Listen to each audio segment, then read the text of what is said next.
So I want you to just close your eyes for a second and imagine a reality that absolutely, it just completely bends the mind. Okay, I'm picturing it. Right, so picture this.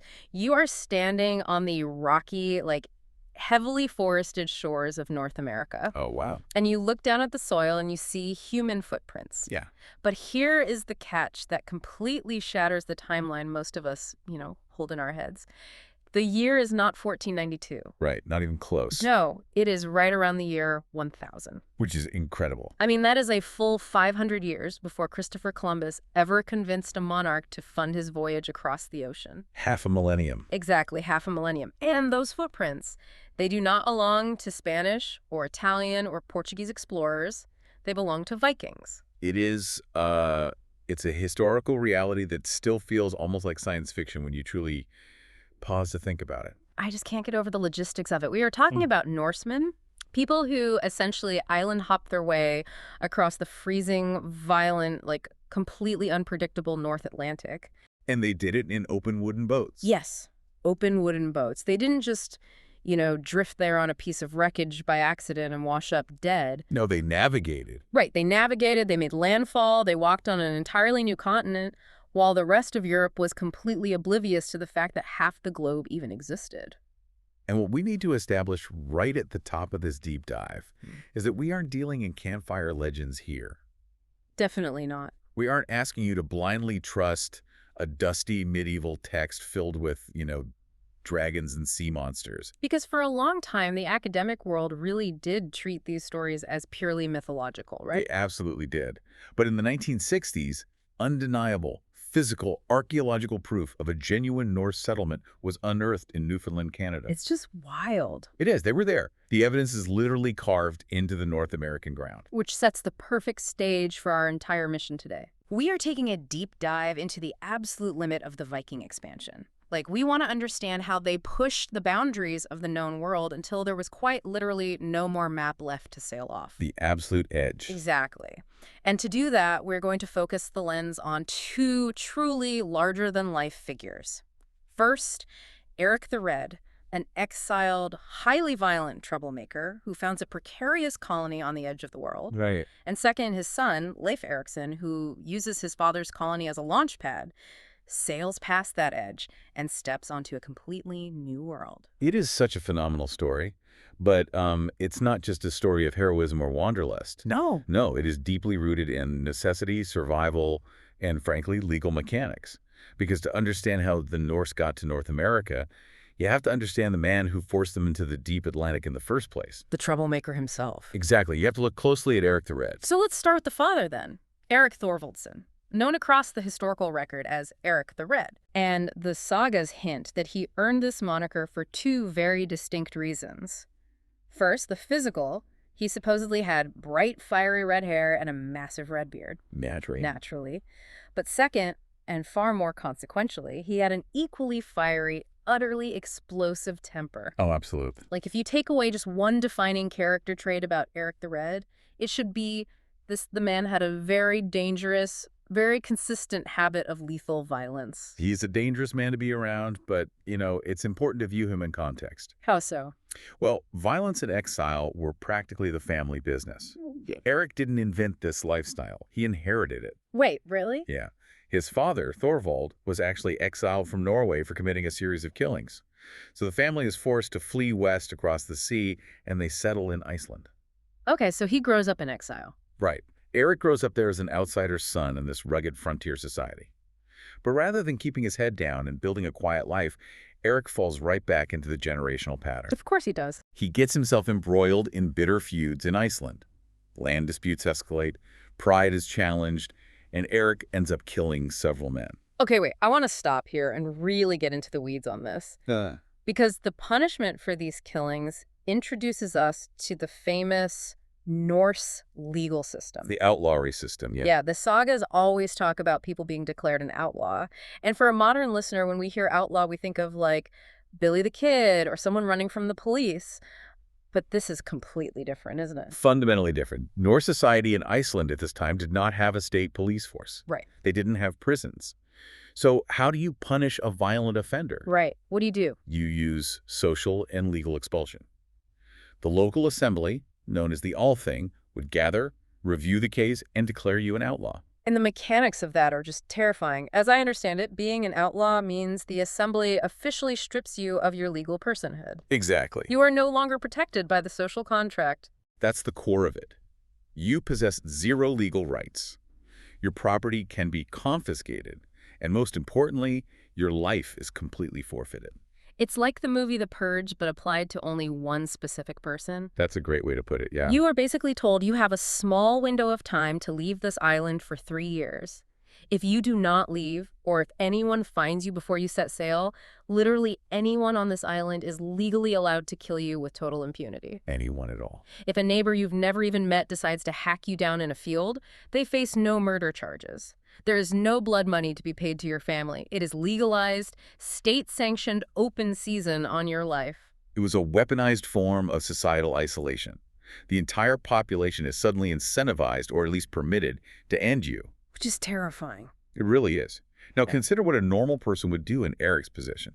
Most men slapped with a 3-year lesser outlawry would do everything in their power to lay low. Sure, just hide. They might join a Viking raiding party heading to Ireland or Europe, bury themselves in the ranks of an army, and just try to survive the 3-year clock until they could return to Iceland, pay their fines, and regain their legal standing. They would treat it as a prison sentence to be endured.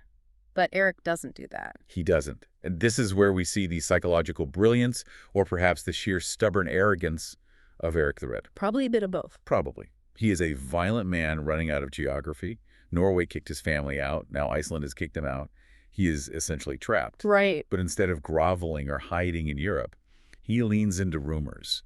He had heard whispers from sailors who had been blown drastically off course years earlier, tales of a massive, unexplored landmass sitting way out beyond the Western Ocean. So instead of fleeing east to the known world, he turns his ship west into the void. He takes this grueling 3-year banishment and flips the script. He turns it into a massive expedition of discovery. Oh, wow. What's fascinating here is how he refused to accept his situation as a punishment.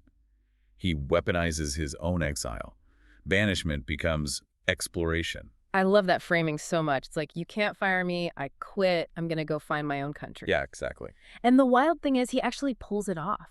He spends those entire 3 years of his exile exploring this massive, completely unknown, ice-bound country to the west. Just scouting it out. Yeah, he is sailing up and down the coasts, navigating around lethal icebergs, braving the glaciers, and he manages to find just enough green pasture hidden deep inside these southwestern fjords to support a farming society. We shouldn't gloss over those 3 years, by the way.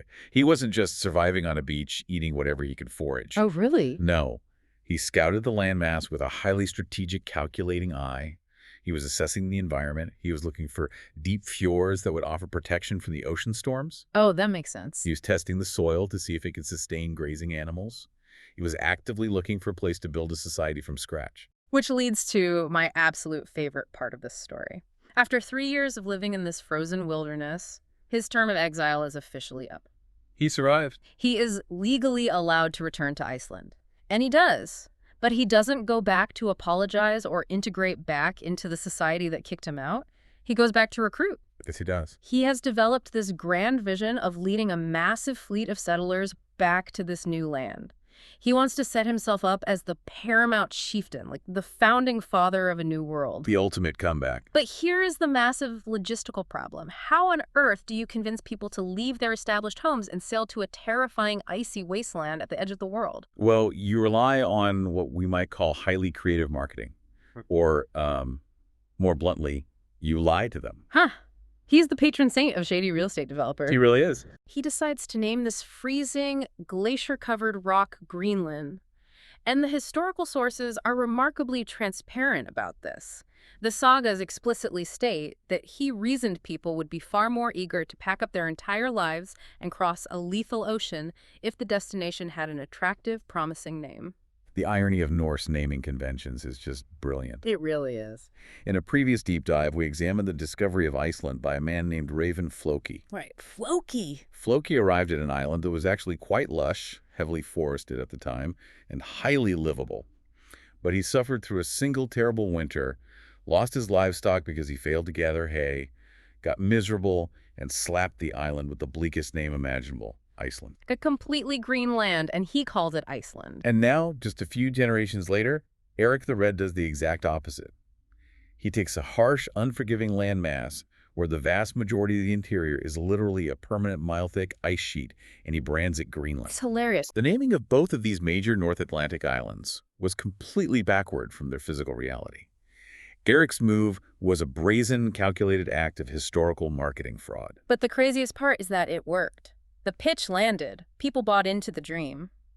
Around the year 985, Erik manages to assemble a massive fleet of about 25 ships. An incredible achievement. But let's pump the brakes here, because we need to really explore what this journey meant. We are not talking about sleek, fast Viking warships. We are talking about cargo vessels. Yes, the Norse called them nars. Okay, explain a nar to me, because I think people picture dragons carved on the prow and men rowing in unison. That's not what this fleet looked like, is it? Not at all. A longship is a military vehicle. It's narrow, shallow drafted, and designed to move quickly up rivers. A nar is the heavy-duty cargo truck of the Viking Age. The cargo truck. Exactly. They were shorter, much broader in the beam, and had a very deep draft. They were built to hold immense amounts of weight. They relied almost entirely on a single massive square sail rather than oars. So imagine the reality of this. You are packing your family into an open wooden hull. Right. There is no below decks. There is no cabin to escape the weather.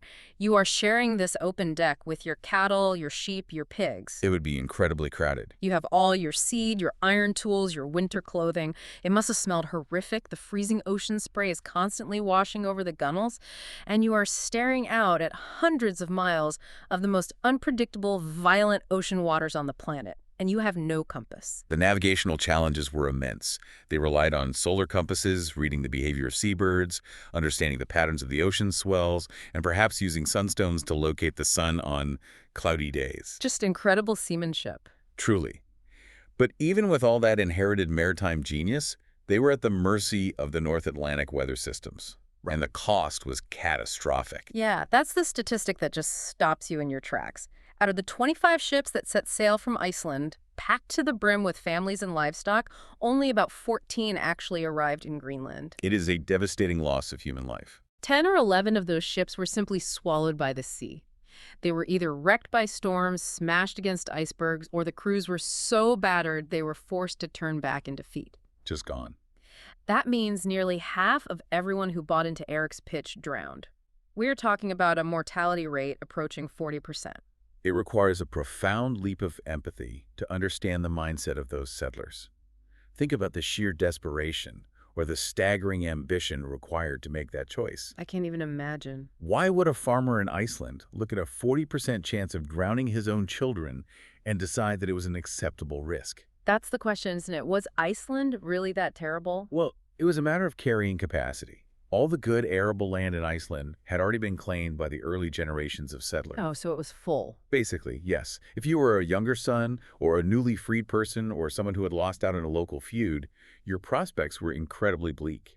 You could work as a tenant farmer for a wealthy chieftain forever, or you could roll the dice. The ultimate gamble. Erik offered them the one thing medieval people desired above all else, land of their own. They were willing to gamble their lives for the dignity of being freeholders. And the ones who survived that terrifying crossing truly achieved something staggering. We tend to think of Greenland as a brief, failed experiment. But it wasn't. For nearly 500 years, there was a functioning European, Christian, Norse society thriving, or at least surviving, on the edge of the ice sheet. 5 centuries is an immense span of time. It is longer than the United States has existed as an independent nation. That puts it in perspective. We have to give them credit for their resilience. They built hundreds of farms across 2 main settlement areas. They constructed impressive stone churches. Eventually, they were politically integrated enough that the Pope in Rome sent them their own dedicated bishop. A bishop in Greenland. At its height, this colony numbered anywhere from 2,000 to perhaps 5,000 people. But how do you feed thousands of people on an island covered in glaciers? You adapt or you die. They brought cattle and sheep, but the grazing season was brutally short. To survive the long winters, they had to pivot heavily to marine resources. Like fishing. More than that. Yeah. They became expert hunters of seals and caribou. But the true engine of their economy, the single resource that allowed them to survive for 500 years, was the walrus. This is where the economics get so fascinating. They weren't just hunting walrus for the meat or the blubber, right? This was about luxury goods. It was entirely about walrus ivory. Ivory. Yes. In medieval Europe, elephant ivory from Africa and Asia was incredibly rare, astronomically expensive, and often its supply lines were cut off by geopolitical conflicts in the Mediterranean. Right, because of the Crusades and other wars. Exactly. But the elites of Europe, the royalty, the high-ranking clergy, they still demanded ivory for luxury goods. They wanted intricately carved chess pieces, religious reliquaries, and ornamental sword hilts. And the Greenlanders realized they were sitting on a gold mine. Or an ivory mine, I guess. Exactly. The Greenlanders would launch massive, highly organized hunting expeditions. They would sail far north into the Disco Bay region, navigating through treacherous pack ice to hunt massive walruses. That sounds terrifying. A full-grown walrus is an incredibly dangerous animal, capable of capsizing a small boat. But the reward was worth the risk.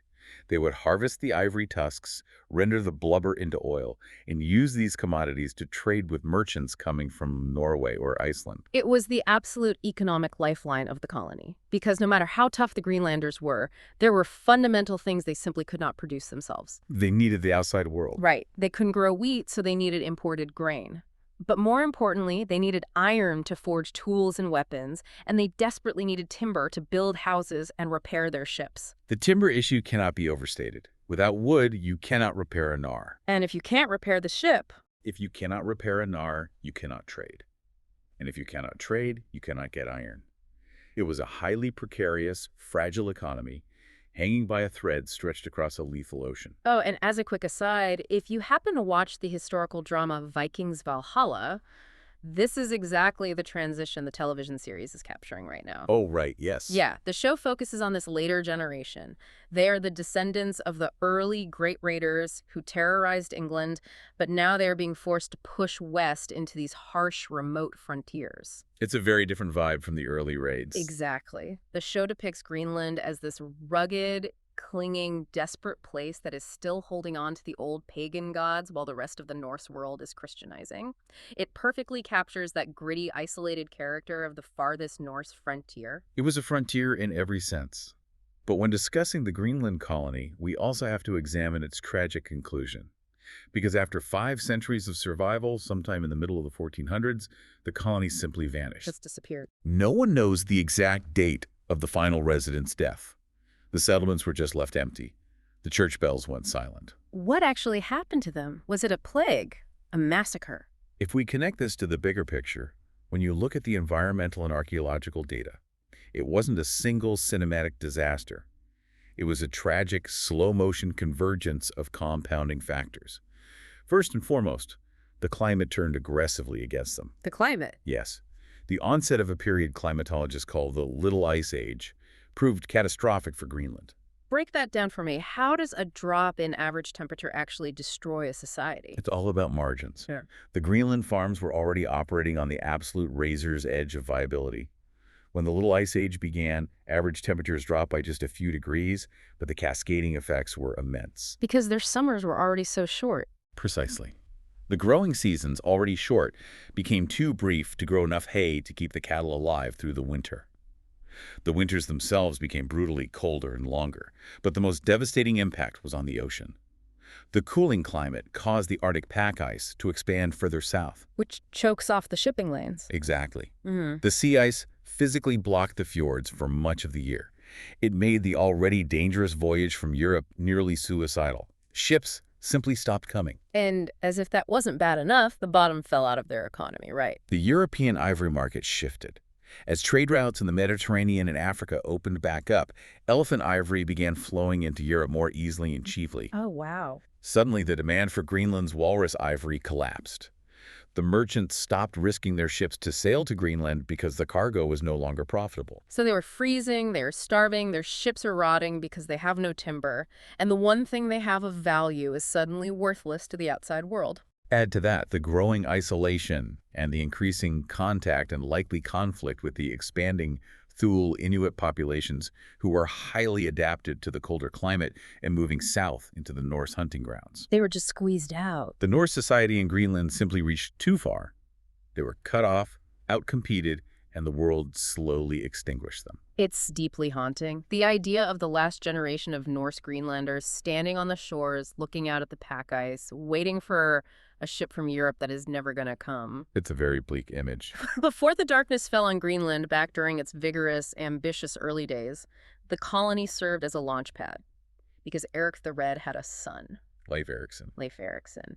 Now, Leif is a fascinating character because he is such a stark contrast to his father. Very true. Where Erik was violent, quick-tempered, and impulsive, Leif is described in the sagas as wise, fair-minded, physically imposing, and deeply respected by his peers. He's the kind of guy people naturally want to follow rather than someone people follow because they are terrified of his acts. It's a very different psychological profile. Leif possessed a much more measured, calculated temperament. And that is exactly the disposition required for long-term, deliberate exploration, as opposed to simply surviving a frantic exile like his father did. Exactly. And this is the moment where I get to play the did you know role, because this is, without a doubt, my favorite counterintuitive fact from this entire deep dive. Let's hear it. Everyone knows Leif Erikson discovered America. We even have a holiday for it. But did you know that Leif Erikson was not the first Norseman to see the North American continent?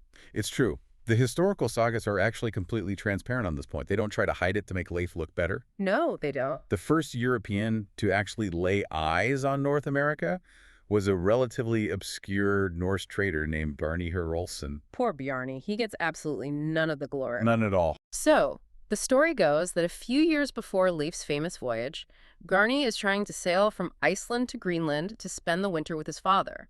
But he gets caught in this massive, disorienting storm. He is blown completely off course, pushed south and west into heavy, blinding fog. Right here. He is lost for days. When the weather finally breaks and the fog clears, Bjarni and his crew see a coastline in the distance. But as they get closer, Bjarni realizes this doesn't look anything like the icy, mountainous terrain of Greenland he was told to expect. The land he is looking at is gently rolling. It is heavily forested. And this is where human nature is just so wondrously frustrating. Bjarni looks at this brand new, entirely undiscovered, lush continent, and he categorically refuses to land. It drives me crazy. He is literally looking at a new world, a place that could change the course of human history, and he essentially says, nope, this isn't Greenland, turn the ship around. You have to view it from his perspective, though. Bjarni was a merchant. He had a cargo to deliver. He was exhausted. His crew was likely terrified. They were low on supplies, and he just wanted to get to his father's house. I guess that's fair. He had absolutely zero interest in the abstract glory of exploration. He looked at North America, saw it as an inconvenience, and sailed away without ever setting a single foot on the beach. It's the ultimate not my job moment in world history. But the crucial detail is that Bjarni didn't keep his accidental discovery a secret. When he finally manages to navigate his way to Greenland, he tells people what happened. Right. He talks about the endless forested lands he saw to the west. And eventually, that story reaches the ears of a young Leif Erikson. And Leif possesses exactly the burning curiosity and the ambition that Bjarni lacked. He realizes the potential of what Bjarni is describing. So right around the year 1000, Leif literally goes to Bjarni, buys his second-hand ship, which is a great detail, by the way, using the very ship that saw the continent first. It's a perfect historical detail. He gathers a crew of about 35 men and decides to trace Bjarni's route in reverse. He wants to go find that forested coastline, and for his successes, he earns the legendary nickname Leif the Lucky. He does. Though the sagas mention he earned that specific moniker partly for a separate incident where he rescued some shipwrecked sailors on a reef. Oh, really? Yeah. But the name perfectly encapsulates his entire historical legacy. He found the promised land where others just saw an annoying detour. And because of that deliberate decision, Leif is the first European officially known to have set foot on the North American continent. He wasn't the first to see it, but he was the first to land. Right. And that has given him this incredible modern legacy as the anti-Columbus. In the United States, October 9th is officially recognized as Leif Erikson Day, purposely placed right near Columbus Day to honor this incredible Norse achievement. It serves as a testament to the power of actually taking the risk to step out of the boat. Yeah. Bjarni saw the trees, Leif claimed the history. So let's trace that actual voyage. The sagas describe Leif sailing south along the coast and discovering 3 distinct lands. And in classic, pragmatic Viking fashion, they don't give them poetic, mythological names. Not at all. They just name these places exactly based on what they physically look like. They were highly practical navigators. Descriptive names serve as mental maps for future sailors. Extremely practical. So the first place they hit, furthest north, they call Helluland. This translates roughly to slabland, or land of flat stones. Very literal. The sagas describe it as completely barren, rocky, covered in massive glaciers with no grass whatsoever, just stone and ice. Today, experts generally agree this was likely the eastern coast of Baffin Island in the Canadian Arctic. Right. Leif takes one look at it, realizes it is completely useless for farming or settlement, and sails on. They travel further south along the coast and eventually hit the second distinct land, which they call Markland. Translating to woodland or land of forest? Exactly. It's described as a flatter coastline with white sandy beaches, but incredibly rich in dense timber. This is widely believed by modern scholars to be the coast of Labrador. Okay. And we absolutely cannot overstate how important Markland was to the Greenland Norse. Because of the wood. Yes. Remember our earlier discussion about the precarious Greenland economy? They had almost no usable trees. The settlers were perpetually desperate for wood to build houses, to repair their critical trade ships, and to make basic tools. So finding a forest was huge. Finding a landmass covered in massive, unharvested forests was a monumental economic victory. In fact, there is very strong historical and archaeological evidence suggesting that Norse sailors from Greenland continued making the dangerous voyage across the Davis Strait to Markland for centuries after Leif's voyage, specifically just to harvest timber. But Leif isn't satisfied with just lumber. He keeps pushing south. He wants something even better. And finally, they reach the third land, the ultimate prize. Vinland. Land of wine or the land of vines. The sagas describe Vinland as almost a paradise compared to the brutal reality of Greenland. It's mild. They find wild grapes growing in abundance, hence the name Vinland. Right. They find fields of self-sown wheat. The rivers are absolutely choked with massive salmon, bigger than any they had ever seen. But do you know what the biggest deal was for a Norse farmer? The grass. Grass. The sagas emphasize that the grass stayed green, and the winter was so mild that they didn't even need to harvest and store winter fodder for their cattle. The livestock could graze outside year-round. To a Greenlander, who was accustomed to scraping a meager existence off frozen rock and huddled indoors for 7 months of the year, Vinland sounded like a miraculous, almost unbelievable abundance. It must have seemed like heaven. This is where Leif and his men decide to halt. They build substantial houses. The sagas refer to this settlement as Leif's Booths, and they spend the entire winter there, exploring the region and gathering resources. And for centuries, historians read these sagas and basically rolled their eyes. They treated Vinland like Atlantis or El Dorado. They really did. They thought it was just a fairy tale, a boastful piece of literary fiction right up there with the sagas about heroes pulling magic swords from stones and slaying dragons. The academic skepticism was intense and practically universal. The prevailing consensus was simply that Vikings did not possess the capability to reach America, and the texts were merely allegorical. Until the 1960s. And this is the breakthrough that just gives me chills every time I think about it. It's an amazing moment in archaeology. A Norwegian explorer named Helgingstad, along with his wife, a brilliant archaeologist named Anstein Ingstad, decided they were tired of the debate. They were going to actually look for the physical evidence. They didn't just read the texts in the library. They went to the ground. They did the legwork. They followed the sailing directions embedded in the sagas. They analyzed the geography. They talked to locals. And they focused their search on the northernmost tip of Newfoundland, a windswept place called Meadows. And what the Ingstads found there completely irrevocably overturned modern history. They began systematic excavations, and beneath the overgrown mounds, they uncovered the undeniable foundations of a genuine Norse settlement. It wasn't just vaguely European or maybe French colonial. It was definitively Viking. They found the remains of turf-walled longhouses built in the exact same, highly distinct architectural style you find in 11th century Iceland and Greenland. The architecture was compelling, but it was the small artifacts that provided the smoking gun. In archaeological terms, you need specialized artifacts to prove a culture's presence. Right, something specific. They found a bronze ring-headed cloak pin, specifically of a Norse design from that exact era. They found a stone oil lamp and specialized bone spindle whorls used in traditional Norse textile work. But the most crucial, undisputed discovery was the evidence of metallurgy. The bog iron. Yes.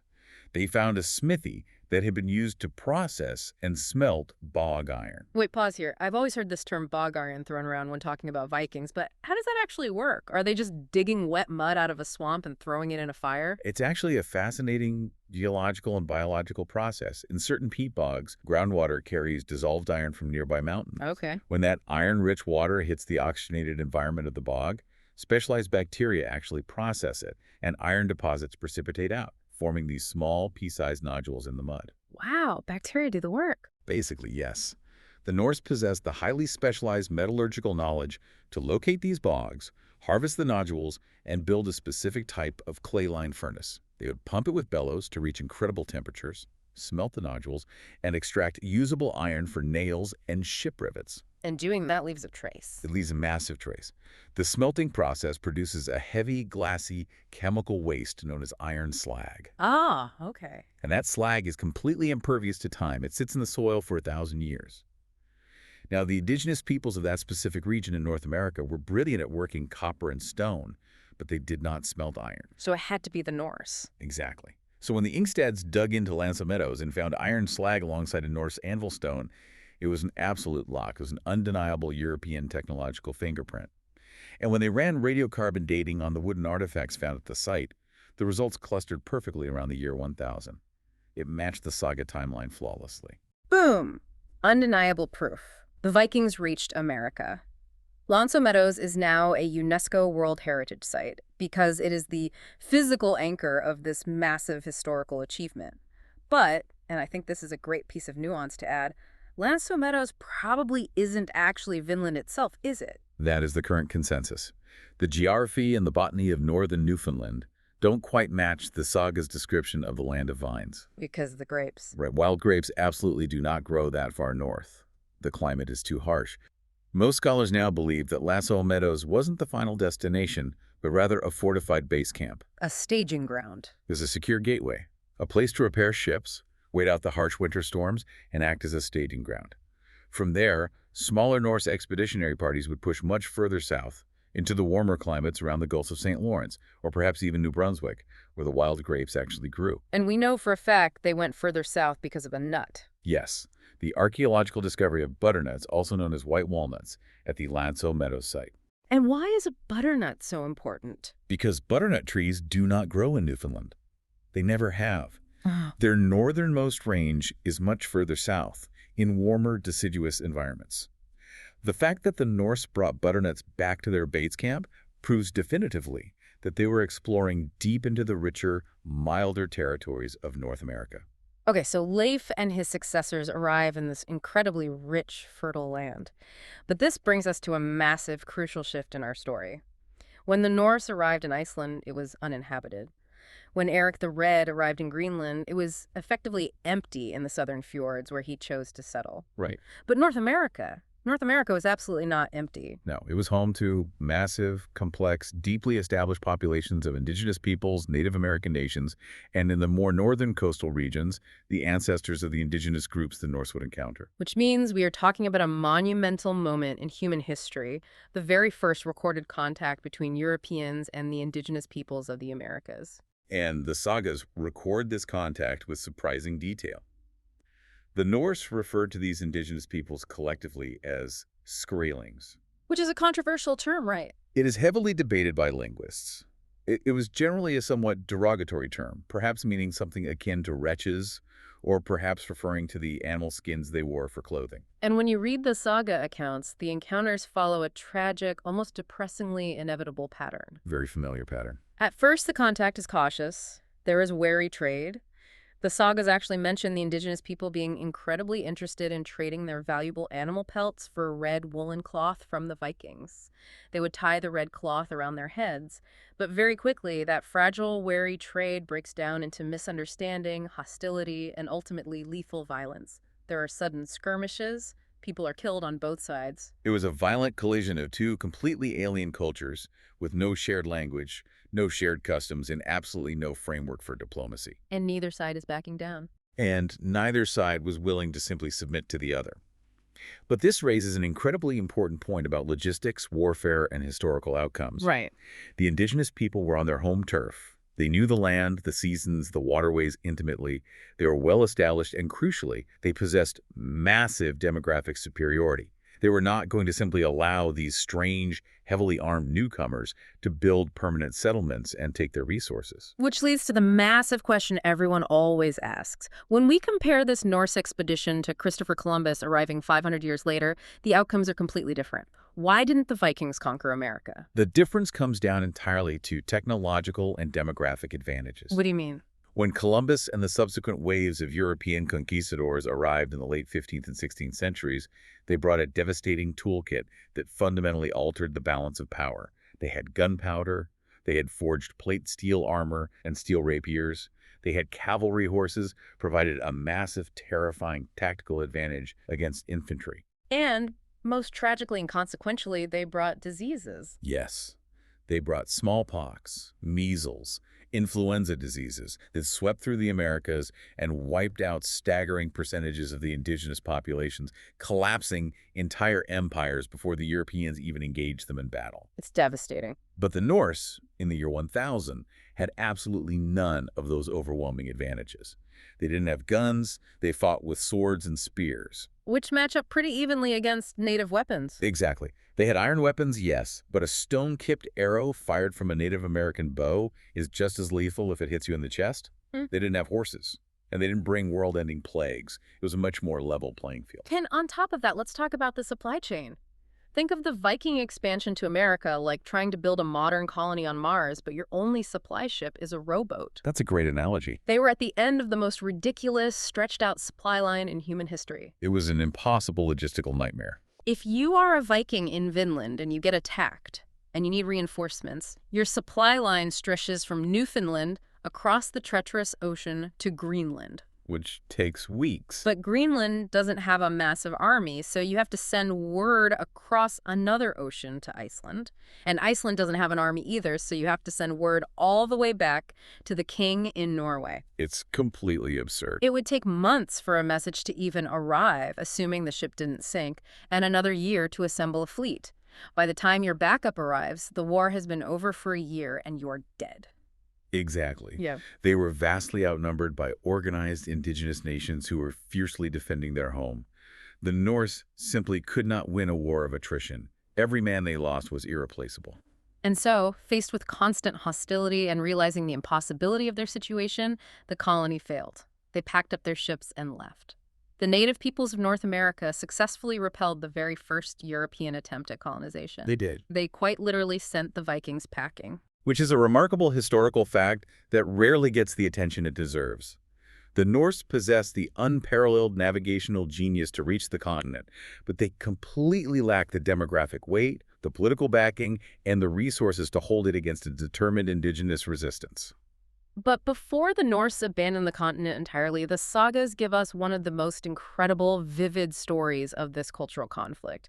And it revolves around one of the most complex, terrifying characters in all of Norse literature, Freydís here. Erik the Red's daughter. Yes. Oh, The violent, explosive apple does not fall far from the tree. not at all. She is Erik's daughter, Leif's sister or half-sister, and she decides to lead one of these later expeditions to Vinland. And the saga account of her actions during a massive attack by the Skrælings is just epic. It is arguably one of the most striking cinematic images in the entire saga canon. Okay, picture the scene. The Norse settlement is under heavy attack. The indigenous forces are overwhelming them. The Norsemen, who are seasoned warriors, realize they are vastly outnumbered. They panic, break formation, and start to run. They retreat. They are in full retreat toward the safety of the woods. But Freydís is there. And she is heavily pregnant at the time. She physically cannot run as fast as the men, but more importantly, she doesn't want to. No, she's furious. She is absolutely furious at their cowardice. So, unable to keep up with the retreat, she stops. She turns around to face the oncoming attackers entirely alone. It is a moment of pure, desperate, borderline psychotic defiance. She looks down, grabs a heavy iron sword from the hand of a dead Norseman lying in the grass. She rips open her tunic, bares her breast and she starts beating the flat of the iron sword against her bare chest, screaming a terrifying guttural war cry at the top of her lungs. It's an incredible image. And the indigenous attackers are so completely unnerved and bewildered by the sight of this roaring, heavily pregnant woman beating a sword against her chest that they actually stop their charge, turn around, and flee back to their boats. She single-handedly turns the tide of the skirmish through sheer, unadulterated psychological terror. It is the ultimate Viking flex. I mean, who does that? And, oh, by the way, if you are a fan of the show Vikings Valhalla, they make Freydís one of the central anchor characters of the entire series. They lean into it hard. They lean heavily into this exact heroic ferocity. They portray her as this passionate, unstoppable, almost mystical defender of the old pagan faith. They really give full dramatic life to this larger-than-life saga figure who stands her ground and faces down lethal danger when the hardened warriors run away. It makes for incredible television and a great story. However, as with all things in history, we have to provide some crucial nuance here. Right. Because the sagas are not simple works of one-dimensional hero worship. There are two distinct saga accounts of the Vinland voyages, the saga of the Greenlanders, and Erik the Red saga. And in the other account, we get a much, much darker, deeply disturbing truth about Freydís. Yeah, if you read both, you realize she is absolutely not always the hero of the story. Not at all. In this alternate version, Freydís is portrayed as deeply greedy, highly manipulative, and coldly murderous. She co-leads an expedition to Vinland in partnership with two brothers. Okay. Once they arrive, she gets into a dispute with her partners over resources and housing. She then orchestrates a vicious, calculated betrayal. She essentially manipulates her husband, lying to him that the brothers assaulted her, and goads him and his men into ambushing and slaughtering the other group of Norse settlers in their sleep. It's a complete massacre. And when the men finish killing the rival men, they refuse to kill the 5 women who were part of the rival group. They draw a line. They refuse to cross it. So what does Freydís do? She just says, "Give me an axe." And she walks over and personally murders the unarmed women herself. Exactly. It's a chilling scene. But this raises an incredibly important question about how we view Norse literature, and specifically how they portrayed women in their society. The Norse saga writers did not write women as idealized, simple maidens waiting in towers to be rescued by knights. No, they are complicated. They portrayed them as forceful, deeply complex, highly capable, and sometimes utterly monstrous human beings. The saga Freydís is capable of immense, awe-inspiring courage in the face of the enemy, but also of shocking, intimate brutality against her own people. She is just as morally complicated and just as dangerous as any male chieftain in the stories. It makes her feel so real. She isn't a cartoon character. She is a deeply flawed, terrifyingly capable person navigating a brutal edge-of-the-world frontier. So as we pull back and wrap up this incredible, sprawling journey, let's bring it all together. Let's do it.